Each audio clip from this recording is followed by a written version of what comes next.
111তম সার্বভৌম ভক্ত সম্মেলনী উপলক্ষে আমরা সমস্ত গুরু ভাই বোন একত্রিত হয়েছি পশ্চিমবাংলা সারস্বত আশ্রমের আশ্রম প্রাঙ্গণে শিব মন্দিরে, নিগমেশ্বর শিব মন্দিরের কাছে।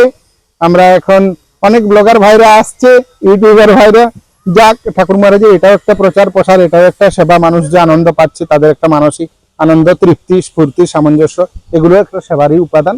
যাক ব্লগার ভাইদের এই জন্য অজস্র ধন্যবাদ। আচ্ছা প্রতীকদা, আপনাদের বাড়িতে স্বয়ং ঠাকুর মহারাজ এসেছিলেন, তাহলে সে সম্পর্কে আপনি যদি সংক্ষেপ কিছু আমাদেরকে শ্রবণ করেন। ঠাকুর মহারাজ, প্রথমেই বলি যে আমরা সত্যি একদিকে গর্বিত আর আনন্দিত, আর আমরা খুব সামান্যতম ব্যক্তি, তবুও ঠাকুর মহারাজের পদরেণু এই স্থানে বিরাজিত। আর ঠাকুর মহারাজ স্বয়ং স্থূলদেহে বিরাজমান। এই আশ্রমের অনেক কিছু ঘটনা আছে যে ঠাকুর মহারাজ এখান থেকে কেউ কোনো রকম কোনো কিছু মানে অন্যায় করে যেতে পারেনি। মানে চোরেরা চুরি করতে এসছে, ঠাকুরের থালা টালা সমস্ত চুরি করে নিয়ে গেছে, নিয়ে যে বাইরে যখন ভাগাভাগি করছে তখন দুজনের গলায়, দু দলনেতা দুজনের মুন্ডু দুটো প্রসাদী থালায় পড়ে আছে। এখানে সব থেকে বড় জিনিস, আজকে হয়তো আমরা পাঁচির দিতে পেরেছি, কিন্তু এই ত্রিসীমানার মধ্যে কোনো রকম কোনো দুষ্কৃতিকারীরা তারা এখানে প্রবেশ করতে পারেনি। এবং এইটা ঠাকুর মহারাজ এখানে কাল ভৈরব স্থাপন করে রেখেছেন। আর ঠাকুর মহারাজ যে প্রথম আশ্রম স্থাপনটা, এখানে যে প্রথম আশ্রম স্থাপন করেছিলেন, তার আগে বগুড়াতে, উত্তর বাংলা যেটা বর্তমানে বাংলাদেশ, সেখানে প্রথম বিভাগীয় ওইটা উত্তর বাংলা সারস্বত বিভাগীয় আশ্রম। আর পরে উনি দক্ষিণ বাংলা, পূর্ব বাংলা, মধ্য বাংলা, শেষে পশ্চিম বাংলা সারস্বত আশ্রম। এই আশ্রমটা ঠাকুর মহারাজ নাম দিয়েছিলেন আমার কনিষ্ঠ সন্তান। এটা আমাদের ঠাকুর মহারাজের মানে সব থেকে বড় মানে আদরের আশ্রম। এখানে এসে ভক্ত শিষ্যরা যা প্রার্থনা করে মনস্কামনা পূর্ণ হয়। এটা যে সমস্ত ভক্ত শিষ্যরা ঠাকুরের প্রশ্ন করছিলাম, হ্যাঁ, যে ঠাকুর মহারাজ যখন স্থূলদেহে এসেছিলেন আপনাদের বাড়িতে, ওনার ব্যবহৃত কিছু জিনিসপত্র আছে শুনেছিলাম, একটা দর্শন করেছিলাম, যে গামলাতে স্নান টান করেছিলেন।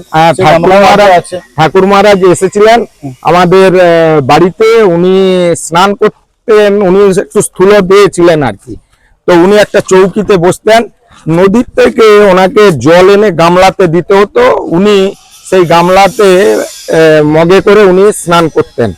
তো উনি এখানে দুবার এসেছিলেন। প্রথম জায়গা নির্বাচন করে গেছিলেন, এবং দ্বিতীয়বার যখন উনি এসেছিলেন তখন আশ্রম প্রতিষ্ঠা করে গেছিলেন। এবং সব থেকে বড় জিনিস, উনি যে এসেছিলেন আমাদের এখানে জগৎগুরুর আসন উনি প্রতিষ্ঠা করেছেন। এই জগৎগুরুর আসনকে কেন্দ্র করেই এই আশ্রম আজকে বিস্তার লাভ করেছে। আর অগণিত শিষ্য ভক্ত তৎকালীন দিনে উড়িয়া প্রদেশ এই বিভাগ থেকেই পরিচালিত করতেন ঠাকুর মহারাজ। আজকে আমরা উৎকল বিভাগে পুরী, ঢেঙ্কানাল, ভুবনেশ্বর বিভিন্ন বিভাগীয় আশ্রম স্থাপন হয়েছে, কিন্তু তখন পুরোপুরি এখান থেকেই অবিভক্ত ভারতবর্ষের ঝাড়খণ্ড, বিহার এখান থেকেই পরিচালিত হতো। উৎকল প্রদেশ এখান থেকেই পরিচালিত হতো। তো ঠাকুরের অপার কৃপা মহিমা, আপনাদের সকলের আশীর্বাদ, আজকে ঠাকুরের কৃপাতেই ধনধান্যে পুষ্পে আজকে ঠাকুর তার নিজের আশ্রম। সব থেকে বড় জিনিস, যখন আমরা ঢালাই করছিলাম, মেঘ এবারে আমাদের চোখের সামনে মেঘ এসে এখানে 10 কিলোমিটারের মধ্যে বৃষ্টি হচ্ছে। ঠাকুরের এই নাট মন্দির যখন ঢালাই হচ্ছে, এখানে ঠাকুর এক ফোঁটা বৃষ্টি হতে দেয়নি। এবং সেটা বর্ষাকালে ঢালাই হচ্ছে, ঢালাই দেখতে হয়েছে, ঢালাই হচ্ছে, সবাই ভাবছে বৃষ্টি কিভাবে ঠাকুর করব। তো এই 10 কিলোমিটারের মধ্যে গড়বেতা চন্দ্রকানা রোড, এই নদীর ওপার বৃষ্টি হচ্ছে, এখানে কোনো বৃষ্টি হতে দেয়নি। যারা ছিলেন তারা প্রত্যক্ষদর্শী। এবং এটা বেশি দিনের বিষয় নয়, এটা 1-1.5 বছরের মধ্যেই ঠাকুর এই অলৌকিক ঘটনা এই নাট মন্দিরের ঢালাইয়ের দিনে ভক্ত সমাজের কাছে নিজে উপস্থিত থেকে উনি তার নিদর্শন করেছেন। তাই ঠাকুরকে সরল মনে আমরা যদি বিশ্বাস করতে পারি এবং আমরা যদি ঠাকুরের কাছে চোখে জলটা ফেলতে পারি, আমাদের আর কিছু দরকার নাই। আর আজকে ঠাকুরকে নিয়ে যে গবেষণা হচ্ছে, ইন্টারন্যাশনাল যে ঠাকুরকে নিয়ে ইয়ে করছে প্রেক্ষাপট, তাতে দেখা যাচ্ছে ঠাকুর যেগুলো বলেছিলেন বিজ্ঞান সত্য, ঠাকুর নিগমানন্দ সত্য এবং তার বচন সত্য। তিনি যে জয়গুরু মহানামটা দিয়েছেন, এই মহানামটা আমরা ধরে আর কোনো কিছু দেব দেবতার আমাদের হিন্দু সনাতন ধর্মের প্রয়োজন নাই।